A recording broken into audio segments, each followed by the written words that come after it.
我哋早排嚟到 St. Regis， 屬於萬豪集團旗下一個高級啲嘅 brand， 專打商務客。咁多圓形或者用一條條條子嘅設計風格呢，又係嚟自 Andre 嘅手筆。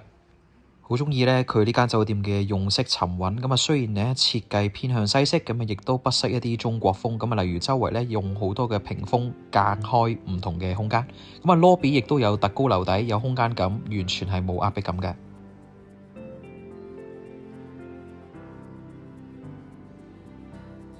跟住呢，就帶大家睇下間房啦。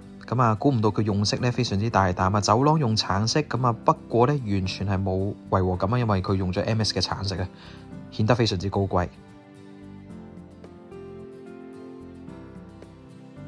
雙洗手盤都係基本配置啦，亦都有個浴缸呢俾你浸下浴，擺部 iPad 電話睇下片又得。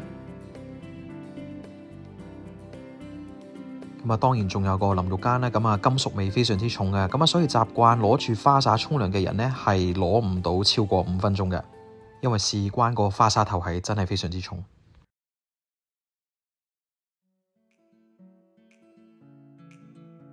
一般酒店有嘅配置都有齊晒。香港嘅 St. Regis 呢，就唔似 W 香港咁呢，有10幾款房型俾你揀。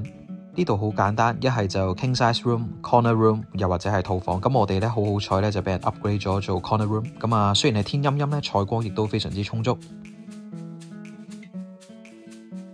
床嘅左手面呢，就係望告士打道。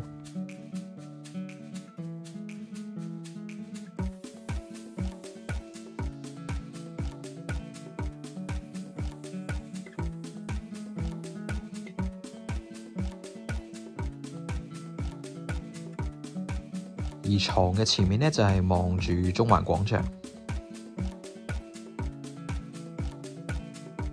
打側少少望呢，其實你係會見到少量海景㗎嘛，會見到會展嘅背脊同埋 ICC。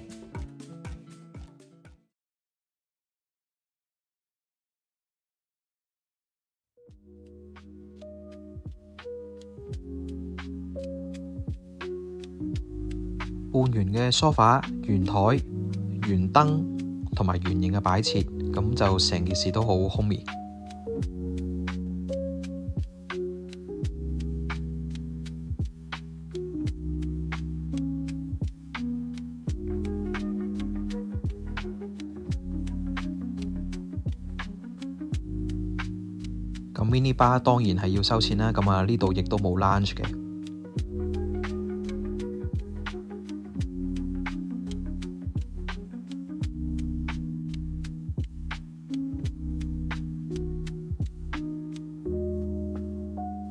茶包、咖啡 capsule 同埋雪櫃當然係唔少得。check in 嘅時候呢，會俾張紙你知道下啲 outlet 係開到幾多點，有興趣嘅朋友可以停低睇下。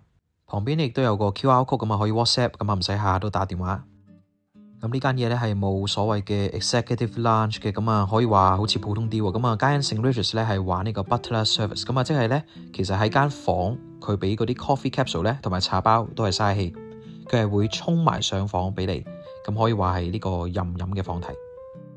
又或者可以理解為呢，其實你係唔需要理 in-room dining 嗰個 drink menu 嗰啲價錢啊。實測其實凍檸茶都係免費。我哋經 Amex 白金 program book 啦，包咗 late check out 去到4點，早餐同埋100蚊美金嘅 hotel credit。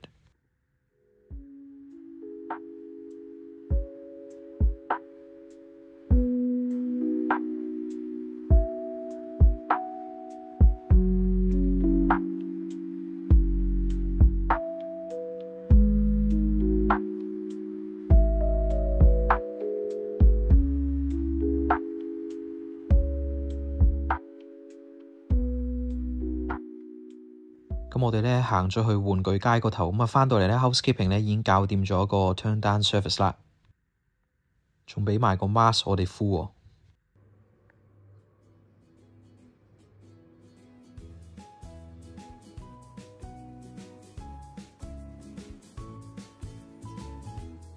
早餐呢係 all you can eat，不過受呢個場地大細所限呢，佢哋係提供單點嘅，即係話呢，你係唔需要去 buffet台度攞，但係呢係可以叫到成台都係，咁你唔中意日式三文魚跟飯或者湯呢，你係就咁可以叫佢上條魚，所有款式應有盡有。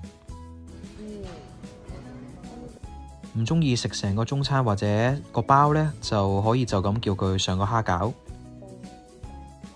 全部係即整，魚皮香脆熱辣辣，魚油都飆晒出嚟喎。咁如果我話港香柏脆個早餐係 No.1， 阿哥係 No.2 呢，咁我諗呢個就係 No.3 啦。晏少少咧食埋個 in-room dining，咁啊唔好嘥咗個 dining credit 啦。咁啊叫咗個黑醋骨、泰式牛肉沙律同埋 carbonara。咁啊記得叫 butler 咧沖杯凍檸茶上嚟，就慳翻啲嘢飲錢啦。呢度 in-room dining 嗰啲碟頭咧就細碟咗啲。